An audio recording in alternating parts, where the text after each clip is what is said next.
नमस्कार मित्रांनो, मी आहे डासर आणि आपण सर्वांचं या सेशनमध्ये सहर्ष स्वागत आहे। या सेशनमध्ये आपण स्विच स्टेटमेंट पाहणार आहोत। तर मित्रांनो, तुम्ही दैनंदिन जीवनामध्ये स्विच हा कन्सेप्ट जाणताच किंवा पाहिलेला आहात, वापरलेला आहात। जसे की आपल्या घरामध्ये स्विच बोर्ड असतो, तर या स्विच बोर्डमधील एक बटन किंवा एक स्विच प्रेस केल्यानंतर आपणाला बल्ब ऑन झालेला पाहायला मिळतो। दुसरा स्विच ऑन केल्यानंतर आपल्याला फॅन ऑन झालेला पाहायला मिळतो। तर अशा पद्धतीने पैकी एक स्विच ऑन केल्यानंतर पैकी एकच डिव्हाइस आपल्याला ऑन झालेला पाहायला मिळतो। तर अशाच पद्धतीची जर प्रोसेसिंग आपल्याला प्रोग्रामिंग वर्डमध्ये जर एक्झिक्यूट करायची असेल तर सी प्रोग्रामिंग लँग्वेजमध्ये आपणाला स्विच स्टेटमेंट उपलब्ध करून दिलेलं आहे। तर हे स्विच स्टेटमेंट कशा पद्धतीने मांडलं जातं आणि ते कशा पद्धतीने काम करतं हे आपण या सेशनमध्ये पाहणार आहोत। तर मित्रांनो, CLR SCRच्या अगोदरचा भाग हा नेहमी डिक्लेरेशन एरियासाठी असतो। तर या ठिकाणी आपण एक व्हेरिएबल डिक्लेअर केलेला आहे की ज्याचा डेटा टाइप आहे इंटीजर डेटा टाइप आहे आणि व्हेरिएबलचं नाव आहे ए। तर हे केल्यामुळे मेमरीमध्ये एक ब्लॉक मिळणार आहे, त्या ब्लॉकचं नाव असणार आहे ए आणि या ए ब्लॉकमध्ये किंमत किती स्टोअर करण्यात आलेली आहे, 1 किंमत स्टोअर करण्यात आलेली आहे। तर आपण 1 ही किंमत ए मेमरी ब्लॉकमध्ये म्हणजेच ए या व्हेरिएबलमध्ये स्टोअर केलेली आहे। त्यानंतर आपण CLR SCR नंतरचा जो भाग आहे की याच्यामध्ये आपण प्रोसेसिंग परफॉर्म करतो। तर या प्रोसेसिंग एरियामध्ये आता आपण स्विच स्टेटमेंट लिहिणार आहोत। तर स्विच कीवर्डचा वापर करून आपण या ठिकाणी स्विच स्टेटमेंट लिहित आहोत। स्विच कीवर्ड नंतर येणारा जो काही पॅरेंथेसिस ब्रॅकेट आहे, या पॅरेंथेसिस ब्रॅकेटच्या आतमध्ये नेहमी स्विच व्हेरिएबल वापरलं जाणार आहे। तर स्विच व्हेरिएबल म्हणजेच आपण डिक्लेरेशन एरियामध्ये जे डिक्लेअर केलेलं जे व्हेरिएबल असणार आहे ते या ठिकाणी रेफर करणार आहोत। ओके, तर या ठिकाणी ए हे व्हेरिएबल रेफर केलेलं आहे आणि ए या व्हेरिएबलच्या आतमध्ये किंमत किती आहे, किंमत आहे 1। लक्षात घ्या, ए हे व्हेरिएबल आहे की जे स्विचमध्ये वापरलेलं आहे आणि या व्हेरिएबलच्या आतमध्ये किंमत किती आहे, 1 ही किंमत आहे, हे लक्षात ठेवा। त्यानंतर स्विच स्टेटमेंट जे आहे ते स्टार्टिंग कर्ली ब्रॅकेट आणि एंडिंग कर्ली ब्रॅकेटच्या सहाय्याने या ठिकाणी निर्माण केलं जाणार आहे आणि या स्विच स्टेटमेंटच्या सोबत संलग्न कोड जो असतो तो केस स्टेटमेंटचा असतो। तर यासाठी आपल्याला केस कीवर्ड वापरून आपल्याला केस स्टेटमेंट लिहायचं आहे। तर केस पहिली, तर पहिली म्हणतोय म्हणजेच आपण या ठिकाणी न्यूमरिक व्हॅल्यू रेफर करतोय। तर न्यूमरिक व्हॅल्यू या ठिकाणी आपण डायरेक्टली देऊ शकतो। कॅरेक्टर व्हॅल्यू जर आपल्याला या ठिकाणी रेफर करायचं असेल तर त्यासाठी काय करावं लागणार आहे हे पुढील टप्प्यामध्ये आपण अभ्यासणार आहोत। तत्पूर्वी आता फोकस करा की आपल्याला पहिली केस ही एक न्यूमरिकल व्हॅल्यू आहे म्हणून केस 1 मांडलेला आहे। केस नंतर 1 हा कीवर्ड 1 हा डिजिट वापरलेला आहे आणि 1 डिजिट नंतर किंवा केस 1 नंतर आपल्याला मांडायचा आहे कोलन। तर या ठिकाणी पहिली केस या ठिकाणी स्टार्ट झालेली आहे।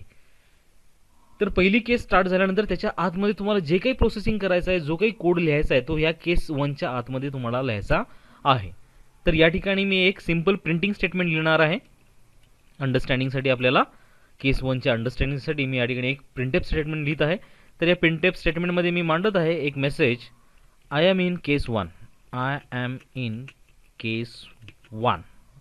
ओके, त्याच्यानंतर ही केस पूर्ण होण्यासाठी ब्रेक हा कीवर्ड यूज करायचं आहे आणि त्याच्यानंतर semicolon. So break keyword use करून आपण या ठिकाणी पहिली केस या ठिकाणी पूर्ण करणार आहोत। तर अशाच पद्धतीने आपण मल्टिपल केसेस निर्माण करू शकणार आहोत।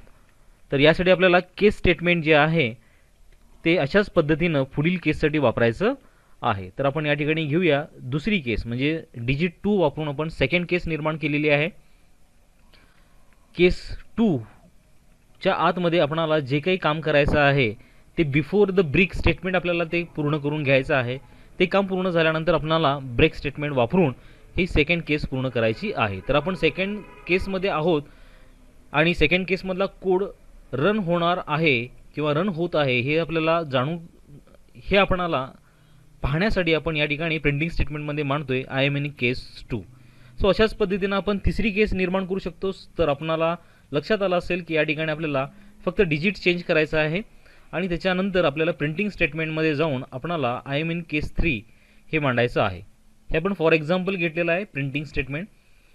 तर केस आणि ब्रेकच्या आतमध्ये तुम्ही पाहिजे तो प्रोसेसिंगचा कोड या ठिकाणी लिहू शकता आणि तो कोड रन होण्यासाठी आपणाला काय करावं लागणार आहे आणि ते कशा पद्धतीने रन होणार आहे हे पुढे जाऊन आपण अभ्यासणार आहोत। त्यानंतर सगळ्या केसेस मांडल्यानंतर तुम्हाला आणखीन एक केस शेवटला मांडायची असते की जी असते डिफॉल्ट. तर डिफॉल्ट केस लिहिल्यानंतर आपणाला त्याच्या आतमध्ये देखील काही प्रोसेसिंग जर आपणाला करून घ्यायचं असेल तर ते डिफॉल्टच्या आतमध्ये आपल्याला करता येणार आहे. Okay, so I am in default असं म्हणूया आपण. तर मित्रांनो, आपण अशा पद्धतीनं ह्या प्रिंटिंग स्टेटमेंटचा वापर करून डिफॉल्ट केस या ठिकाणी मांडलेली आहे. तर डिफॉल्ट सोबत आपण कुठल्याही पद्धतीचा डिजिट किंवा कॅरेक्टर वापरत नाही आहे. तर हा डिफॉल्ट असतो, म्हणजे पैकी कुठलीही केस जर यातली रन नाही झाली तर सगळ्यात शेवटी कुठली केस रन होणार आहे, डिफॉल्ट ही केस रन होणार आहे. तर आपण आता स्विच स्टेटमेंट या ठिकाणी उभं केलेलं आहे, कन्स्ट्रक्ट केलेलं आहे. ते आता कशा पद्धतीनं काम करतं ते आता आपण पाहूया. तर मित्रांनो, डिक्लेरेशन एरियामध्ये ऑलरेडी आपण ए नावाचा व्हेरिएबल घेतलेला आहे आणि त्याची किंमत आपण 1 ही प्लेस केलेली आहे आणि हेच व्हेरिएबल आपण स्विच स्टेटमेंटमध्ये वापरत आहोत. स्विच स्टेटमेंटमध्ये ए रेफर केला आहे, म्हणजेच या ठिकाणी 1 ही किंमत रेफर केलेली आहे. हे लक्षात घ्या, एच्या आतमधली 1 किंमत या ठिकाणी आता वापरात आलेली आहे किंवा या ठिकाणी ती रेफर केलेली आहे. तर ती प्रत्येक केससोबत मॅच केली जाणार आहे. सो केस 1 सोबत ए मधली किंमत मॅच होते का, तर होय, मॅच होते. म्हणजेच केस 1 आणि ए मधली किंमत ही इक्वलच आहे, बरोबर आहे. केसचा नंबर आणि स्विच व्हेरिएबलमधली व्हॅल्यू ज्या ठिकाणी मॅच होणार आहे त्या ठिकाणचीच केस फक्त रन झालेली पाहायला मिळणार आहे. म्हणजेच आपल्याला स्क्रीनवरती फक्त आय मीन केस 1 हा एवढाच कोड प्रिंट झालेला पाहायला मिळणार आहे, एवढाच कोड रन झालेला आपल्याला पाहायला मिळणार आहे. कारण की हा कोड प्रिंट झाल्यानंतर आपल्याकडे लगेचच ब्रेक स्टेटमेंट आहे, त्यामुळं पुढील कुठलाही कोड आपल्याला त्या ठिकाणी रन झालेला पाहायला मिळणार नाही आहे. आपण चेक करूया, प्रोग्राम सेव्ह करूया आणि कंट्रोल F9च्या सहाय्याने प्रोग्राम रन करून पाहूया. तर मित्रांनो, तुम्हाला या ठिकाणी लक्षात येईल की आपल्याला आउटपुट स्क्रीनवरती फक्त एकच स्टेटमेंट रन झालेलं पाहायला मिळते की जे आहे आय मीन केस 1. ओके, आता आपण ए या व्हेरिएबलची किंमत 3 ठेवूया. ओके, सो स्विच स्टेटमेंटमध्ये ए रेफर केला आहे, म्हणजेच स्विचमध्ये आता किती किंमत आलेली आहे, 3 किंमत आलेली आहे. तर ही 3 किंमत आता प्रत्येक केससोबत मॅच होणार आहे. पहिल्या केसमध्ये किंमत आहे 1, सो 1 आणि 3 ही किंमत मॅच होईल का, म्हणजेच 1 ही जी किंमत आहे ए मध्ये असणाऱ्या 3 किंमतसोबत मॅच होईल का, नाही होणार आहे. त्यामुळं हा जो कोड आहे हा कोड रन होणार नाही आहे, केसच्या आतमधला कोड रन होणार नाही आहे. त्यानंतर सेकंड केसकडे आपण पडताळणी करणार आहोत किंवा प्रोग्राम सेकंड केसकडे वळणार आहे. तर या ठिकाणी केस 2 जी आहे, केस 2 म्हणजे 2 ही किंमत स्विचमध्ये असणाऱ्या ए या व्हेरिएबलची मॅच होणार आहे का, नाही, कारण की ए मध्ये किंमत आहे 3 आणि या ठिकाणी केसकडे किंमत किती आहे, 2. त्यामुळे हाही देखील केस आपणाला रन झालेला पाहायला मिळणार नाही आहे. त्यानंतर केस 3 कडे वळूया. तर केसकडे डिजिट आहे 3 आणि स्विचमध्ये जो असणारा व्हेरिएबल आहे ए की ज्याच्यामध्ये देखील किंमत आहे 3, म्हणजेच हे 2 काय झालेले आहेत, मॅच झालेले आहेत. म्हणजे स्विच व्हेरिएबल आणि केस नंबर मॅच झालेला आहे, म्हणजे निश्चितच तिसऱ्या केसमधला कोड या ठिकाणी रन केला जाणार आहे. म्हणजे तिसऱ्या कोडमध्ये लिहिण्यात आलेला आहे की I am in case 3. So अशा पद्धतीनं तिसरा जो केस आहे तो या ठिकाणी रन झालेला आपल्याला पाहायला मिळेल. आणि मग त्याच्यानंतर ब्रेक स्टेटमेंट आहे. ब्रेक स्टेटमेंटमुळे तिसऱ्या केसचं काम पूर्ण झाल्यानंतर तिथून पुढचा जो काही कोड असेल तो रन होणार नाही आहे. तर मित्रांनो, तुम्हाला लक्षात आलं असेल की स्विच व्हेरिएबलमध्ये जी किंमत असेल तीच किंमत केस नंबरशी जर मॅच होत असेल तर तेवढाच कोड आपल्याला रन झालेला पाहायला मिळतोय. तर प्रोग्राम सेव्ह करूया आणि कंट्रोल F9च्या सहाय्याने प्रोग्राम रन करून पाहूया. तर तुम्हाला या ठिकाणी पाहायला मिळते की आय मीन केस 2 हा एवढाच कोड त्या ठिकाणचा रन झालेला तुम्हाला पाहायला मिळतोय. यानंतर आता आपण डिफॉल्ट केस रन होण्यासाठी काय कंडिशन निर्माण होते त्याविषयी जाणून घेऊया. सपोज आपल्याकडे ए जो व्हेरिएबल आहे त्याच्यामध्ये किंमत आपण 5 ठेवलेली आहे, म्हणजेच ए हा जो स्विचमध्ये रेफर केलेला आहे त्याच्याकडे आता किंमत आहे 5. केस 1शी तो मॅच होणार नाही आहे, केस 2शी देखील तो मॅच होणार नाही आहे, केस 3 सोबत देखील तो मॅच होणार नाही आहे. म्हणजेच ए मध्ये असणारी ही 5 किंमत केस 1, 2, 3शी बिलकुल मॅच होणार नाही आहे. सगळ्या केस क्रॉस चेक केल्यानंतर जर त्याचं कुठेही मॅचिंग होत नसेल तर सगळ्यात शेवटी जे डिफॉल्ट केस आहे ती केस आपणाला रन झालेली पाहायला मिळणार आहे. म्हणजे स्विच व्हेरिएबलमध्ये येणारी जी काही किंमत आहे ती किंमत जर कुठल्याही केसशी मॅच नाही झाली तर डिफॉल्ट स्टेटमेंट आपल्याला रन झालेलं पाहायला मिळणार आहे. आपण प्रोग्राम सेव्ह करूया आणि कंट्रोल F9च्या सहाय्याने प्रोग्राम रन करून पाहूया. तर आपल्याला लक्षात येतं असेल की आपण या ठिकाणी आय एम इन डिफॉल्ट केस हा जो काही प्रिंटिंग मेसेज आहे हा तेवढाच रन झालेला आपल्याला या ठिकाणी पाहायला मिळत आहे.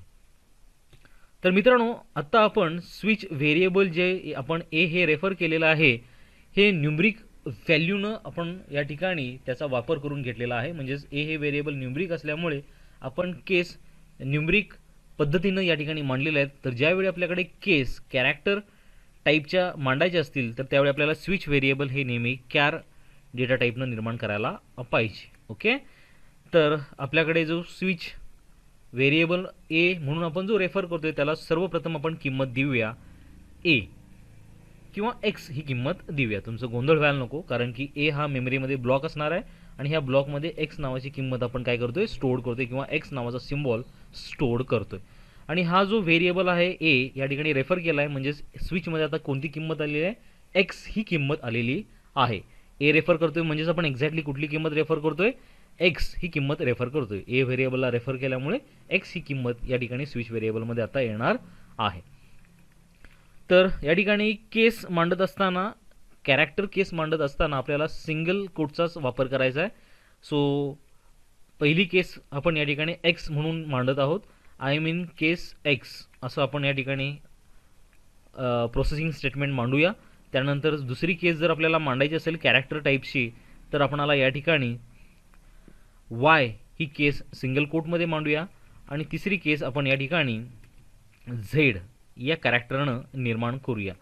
वाय केसमध्ये आपणाला मेसेज मांडायचा आहे की आय मीन केस वाय आणि झेड केसमध्ये आपणाला मेसेज मांडायचा आहे I mean case Z. So अशा पद्धतीनं आपण कॅरेक्टर केस निर्माण करत असताना काय बदल केलेला आहे हे आपणाला लक्षात आलं असेलच की ज्यावेळी आपण कॅरेक्टर व्हेरिएबल स्विच स्टेटमेंटमध्ये रेफर करणार आहोत त्यावेळी आपल्याला केस ज्या मांडायच्या आहेत तो कॅरेक्टर बेस्ड केस मांडायचे आहे आणि ह्या कॅरेक्टर बेस्ड केस असणार आहेत त्या नेहमी सिंगल कोटमध्ये मांडल्या जाणार आहेत. तर आता आपल्याला लक्षात येत असेल की आपल्याकडे ए नावाचा जो व्हेरिएबल आहे की ज्याचा डेटा टाईप आहे कॅर आणि ज्याचा डेटा टाईप आहे कॅर आणि या ए नावाच्या व्हेरिएबलमध्ये किंमत आहे एक्स. म्हणजेच या ठिकाणी स्विच व्हेरिएबलमध्ये किंमत किती आलेली आहे, एक्स ही किंमत आलेली आहे. ए आला आहे म्हणजेच किंमत किती आलेली आहे, एक्स आलेली आहे. आणि एक्स ही किंमत केस एक्स सोबत मॅच झाल्यामुळे आय मीन केस एक्स हा एवढाच कोड रन होणार आहे. त्याच्यानंतर ब्रेक स्टेटमेंट लागू केल्यामुळे तिथून पुढचा जो कोड आहे तो कुठलाही कोड रन होणार नाही आहे. आपण प्रोग्राम सेव्ह करूया आणि कंट्रोल F9च्या सहाय्याने हे प्रोसेसिंग पडताळून पाहूया. तर आपण पाहतायच की आय मीन केस एक्स हा एवढाच कोड या ठिकाणी रन झालेला आपल्याला पाहायला मिळतोय.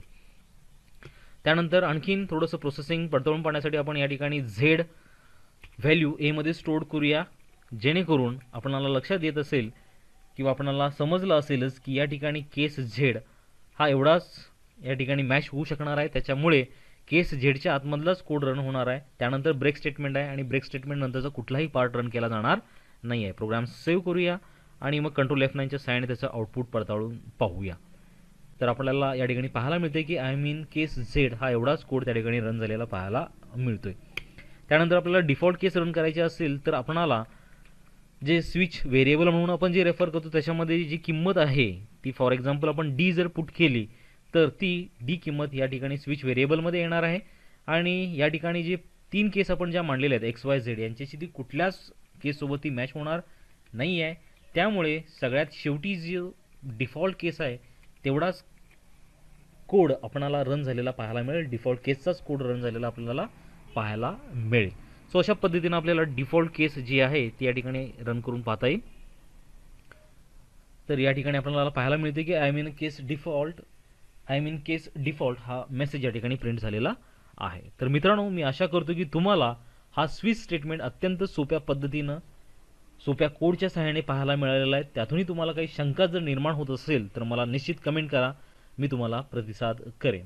आणि मित्र हो, तुम्हाला या ठिकाणी मी एक छोटीशी असाइनमेंट सांगतोय की आपणाकडे ज्यावेळी केस 1 असेल त्यावेळी ॲडिशन परफॉर्म झालं पाहिजे, केस 2 असेल त्यावेळी सबस्ट्रॅक्शन पूर्ण झालं पाहिजे, केस 3 असेल त्यावेळी मल्टिप्लिकेशन पूर्ण झालं पाहिजे आणि केस 4 असेल त्यावेळी डिव्हिजन ऑपरेशन पूर्ण झालं पाहिजे.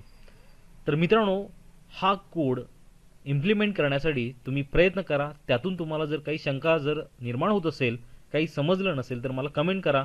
मी तुम्हाला त्या ठिकाणी कोडमध्ये मदत करेन. तोपर्यंत धन्यवाद.